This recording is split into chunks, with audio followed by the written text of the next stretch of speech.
దయ ఉంచి మన బాధని పైన పెద్దవాళ్ళు అర్థం చేసుకుంటారన్న ఆశతో ఈ కార్యక్రమాన్ని నిర్వహించడం జరిగింది. ఈ కార్యక్రమానికి వచ్చిన ప్రతి ఒక్క వైఎస్ఆర్సీపీ కార్యకర్తలకు, అభిమానులకు అందరికీ ధన్యవాదాలు తెలుపుకుంటూ సెలవు తీసుకున్నాం. నమస్తే.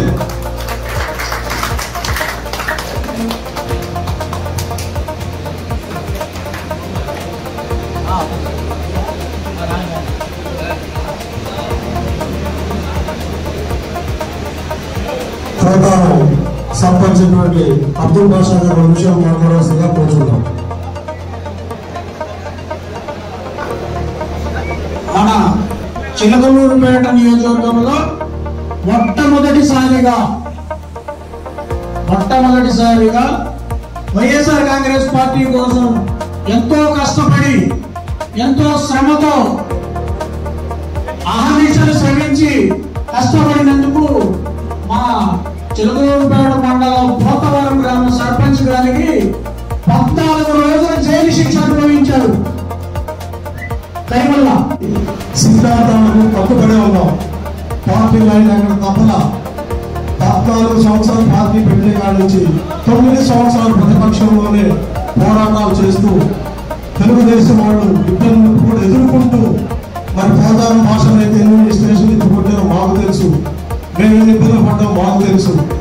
మరి తర్వాత కమిటీ చిలకలూరుపేటకి జగన్మోహన్ రెడ్డి గారు ఒక బీసీ మహిళగా విడుదల రజనీ గారు తీసుకొచ్చారని చెప్పి మేము మరి ఆమెతో పాటుగా ప్రయాణం చేయటం, మరి ఏదైతే పార్టీ తీసుకున్న నిర్ణయం ఉందో దాన్ని కట్టుబడి ఉంటామని చెప్పారు. ఆ రోజు నుంచి ఆమెతో నడిచాము. సరే, తర్వాత పరిణామాలు ఆమె గెలిచింది.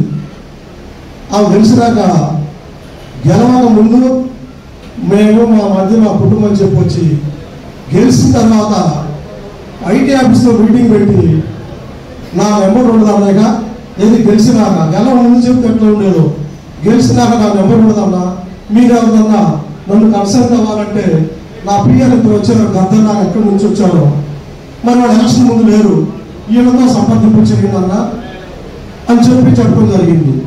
అందరూ అవాక్కయ్యారు సీనియర్ నాయకులు. ఇదేంట్రా బాబు, మేము 2 సంవత్సరాల రాజకీయాల్లో ఉన్నాము, సోమేపల్లి సామయ్య గారు అటు టీడీపీ ఉన్నట్టు పురాణంగా రకాల ఎమ్మెల్యేలు చూసాము. పిఎల్కి ఫోన్ చేయడం అనేది చరిత్రలో లేదు. ఏదో అత్యవసరం ఉన్నప్పుడు నాయకుడు ఫోన్ ఎంతమంది అయ్యా ఎక్కడున్నాడు సార్ అని చెప్పి అడుగుతారు. ఈమెయిల్ వాళ్ళు ఇట్లా పిఎల్కి చెప్తుంది అని చెప్పి అందరూ ఆశ్చర్యపోయారు. గెలిచినా చేసేది ఏం లేదుగా, పడ్డారు కష్టాలు. ఆ రకంగా నెట్టుకు వస్తున్నారు. చివరికి దారుణాలు ఎక్కువైంది. మీరు అనవచ్చు మీరు కూడా అక్కడ ఉన్నారు, కానీ ఉన్నాం, పార్టీ కోసం ఉన్నాం, పార్టీని నమ్ముకొని ఉన్నాం, బాధలో పడ్డాం. తెలియని కొంతమంది ఇప్పుడు ఆ పక్కన ఉండే నాయకులు చెప్తున్నాం, బాబు మీరు మా మీద ప్రెస్ మీట్లు పెట్టినా ఎన్నన్నా మేము మీ గురించి పట్టించుకోము. ఎందుకో తెలుసా, రేపు పొద్దున చిన్నూరుపేటలో ఇదే రజనీ ఎక్కడ కొత్త క్యాండిడేట్ వస్తే మీరు మేము కలిసి ఎలక్షన్ చేయాలి. మీరు మేము తనుకుంటే వచ్చిందిరా బాబు, మీకు దమ్ముంటే తెలుగుదేశం ప్రెస్ మీట్ పెడుతున్నారు కదా, వాళ్ళు విమర్శించే దమ్ము మీకు వాళ్ళ మీదకి వెళ్ళండి.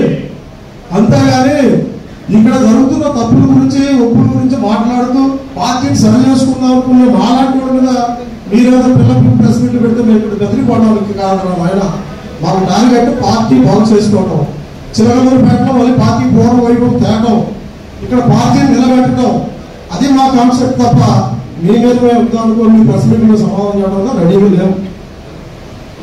పోతే మరి ఇక్కడ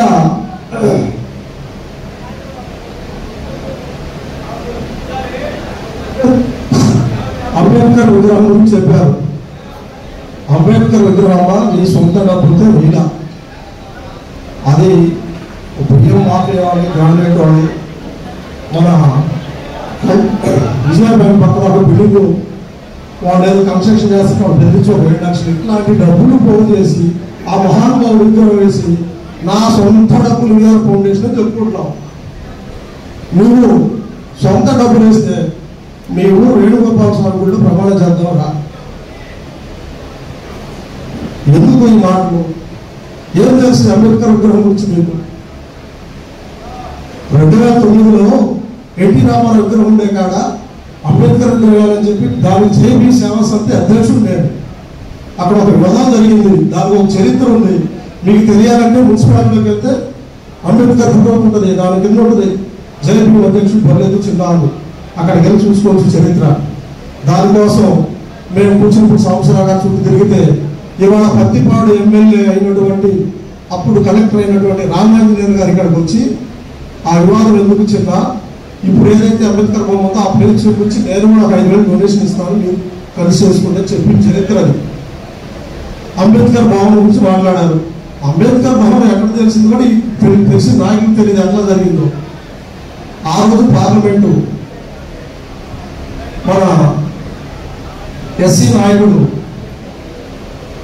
ఇక్కడికి వస్తే మర్రాశేఖర్ గారు ఆయనతో మాట్లాడించి అంబేద్కర్ భవనానికి కొంత ఫండ్ శాంక్షన్ చేయించారు. అది దాని చరిత్ర.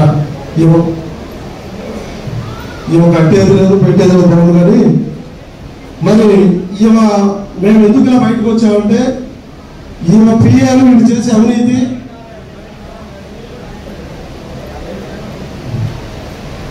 మరి ఈమె అవినీతి ఎలా ఉందంటే ఈమె పిఐలు దోసుకోవడానికే ఆమె పెట్టింది. ఈమె కంపెనీలో బైపాస్ కాంట్రాక్టర్ కళ్యాణంలో పేరు అతన్ని పిలిచి బెదిరించి 20 కోట్లు ఇస్తేనే లేదంటే రైతుల చేత ధర్నా చేపిస్తారని చెప్పి చరిత్ర లేదు. వారు పచ్చినప్పుడు భయపడి కొన్నాళ్ళు ఆపారు. బైపాస్ లేట్ అయింది అందులోనే. చివరికి వాళ్ళు మేము అంత ఇవ్వలేమమ్మా, ఏదన్నా రోడ్ శాంక్షన్ అంటే 10 కోట్లు పనిచేసి పెడతాం ఫ్రీగా నీకు అని చెప్తే నాకు రోడ్లు వీటిలో నా ఇంటికి 10 కోట్లు మెటీరియల్ తోటి పెట్టడం చరిత్ర ఈ నాయకులకు తెలియదు. పోతే గవర్నమెంట్ హాస్పిటల్ వచ్చేటప్పటికి ఆ స్లాబ్ మెటీరియల్ ఎవరే ఉంది. అతను ఒక నెల్లూరు కాదు, అతను సెంటర్ పెట్టున్నాడు. వీళ్ళు పిఎల్ఎల్ని బెదిరించి మాకు కప్పు కడితేనే లేదంటే వర్క్ చేయడం లేదని చెప్పారు. మరి అతను ఇలా చుట్టూ తిరిగి మన సెంటర్కి అంతే దండగా ఉంటుంది కదా పీక్కొని వెళ్ళాడు. తర్వాత మళ్ళీ పిలిచి బతిమాడి డబ్బులు కట్టి ఆ స్లాబ్ పూర్తి చేశాడు. ఇది ఒక చరిత్ర అనేది. మరి పోతే సన్ సిటీ వెంచర్ ఆశయం అపారం అతని దగ్గరికి పిఆర్ రామకృష్ణ శ్రీకాంత్ రెడ్డి వెళ్ళి బెదిరించి 50 లక్షలు తీసుకున్న మాట వాస్తవం కాదా? మరి బటర్ఫ్లై వెంచర్ రామారావు గారు బెదిరించి 50 లక్షలు తీసుకున్న మాట వాస్తవం కాదా? ఈ పిఆర్ దోసుకోవడానికి సరిపోతుంది. ఈ చివరి ప్లాట్ని పార్టీ నాయకులు ఎక్కడ బాగుపడ్డారు? 14 సంవత్సరాలు ప్రతిపక్షంలో ఉండి కష్టాలు నష్టాలు అక్కడ ఎంపీపీలు చేశారు, జెడ్పీటీలు చేశారు, సర్పంచులు చేశారు, కౌన్సిలర్స్ చేశారు.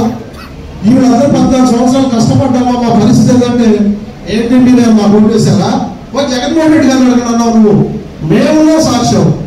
ఆ నాయకులు వాళ్ళు ఇబ్బంది పడుతూ పక్కకి వెళ్ళిపోయారు. అంటే నీవు గెలిచిన తర్వాత నీ గోడను పెట్టుకొని నీ దందాలు చేశావు. మరి కాంగ్రెస్ పార్టీ ఆవిర్భవించిన నాయకుల పరిస్థితి ఏంది? వాళ్ళు ఎంత నష్టపోయారో, ఎన్ని కేసులు పాలయ్యారు, వాళ్ళ జీవితాలు ఏమైనా? గవర్నమెంట్ గెలిచింది, మనం ఏదో కష్టాలు పడ్డారు, ఇప్పుడు సుఖపడాలనుకుంటే మీరు మీ పార్టీకి సంబంధించిన వాళ్ళు మీ ఓట్లు లేని వాళ్ళు తీసుకొచ్చి పిఎలు పెడితే వాళ్ళ భావవంతులు పిఎలు వాళ్ళ భావవంతులు వెళ్ళి వాళ్ళని ఇక్కడ రాజ్యం వెళ్ళి పత్రాలు చేసింది. ఒకటి ఇసుక దోపిడి, ఒకటి వెంచర్ దోపిడి, ఒకటి మట్టి దోపిడి. అదే నాయకులు కలవడానికి వస్తే వాడు శ్రీకాంత్ రెడ్డి గారికి చెప్పారండి, నాయకులు కలవడానికి వస్తే గ్రామ సమస్య చెప్పుకోవడానికి వస్తే నీకు వాడు లేదు నువ్వు మాట్లాడవా?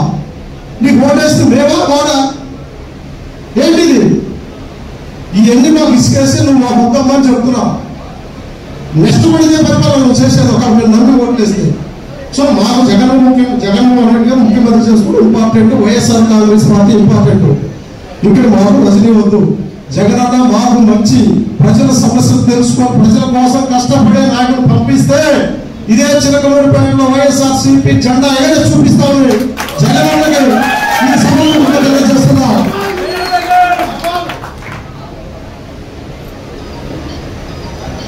పోతే కళాశాల సెంటర్లో మున్సిపల్ కాంప్లెక్స్లు ఉన్నాయి. తెలుగుదేశం గవర్నమెంట్లో వాళ్ళకు షాపులు కేటాయించారు. పోయి ఎవరు గవర్నమెంట్ వచ్చుకోవాలి. మరి వైసీపీ గవర్నమెంట్ వచ్చినప్పుడు ఎవరికి వాళ్ళని షాప్ పార్టీ కష్టపడడానికి వాళ్ళదా? ఏం చేశారు మీరు? మీ మధ్య అదే తెలుగుదేశం వాళ్ళ దగ్గర డబ్బులు వసూలు చేస్తూ వాళ్ళకి షాపులు ఇచ్చారు. మరి కష్టపడ్డ నాయకులు ఏమైపోవాలి? వీళ్ళు వెళ్ళాలంటే కష్టపడాలి, ఈ బాధలు పడాలి. ఇవి తెలియదా? కరెంట్ సబ్స్టేషన్ ఉద్యోగాలు ఇస్తాడని చెప్పని ఎస్సీ దళిత పిల్లల దగ్గర 6-5 లక్షలు వసూలు చేసి మీరు ప్రోగ్రాం ఉద్యోగాలు లేవు, వాళ్ళకి డబ్బులు కొట్టులా అడిగితే మొహం సాగు చేస్తున్నారు. నేను కాదు, ఆయన కాదు, నేను పార్టీ నాయకుల దగ్గర డబ్బులు వసూలు చేసేది, పార్టీ కష్టపడ్డ దగ్గర డబ్బులు వసూలు చేసేది. మాట్లాడితే ఎస్సీలకు అన్ని చేసాం, ఇన్ని చేసాం, నీకు పదవులు ఉండాలా,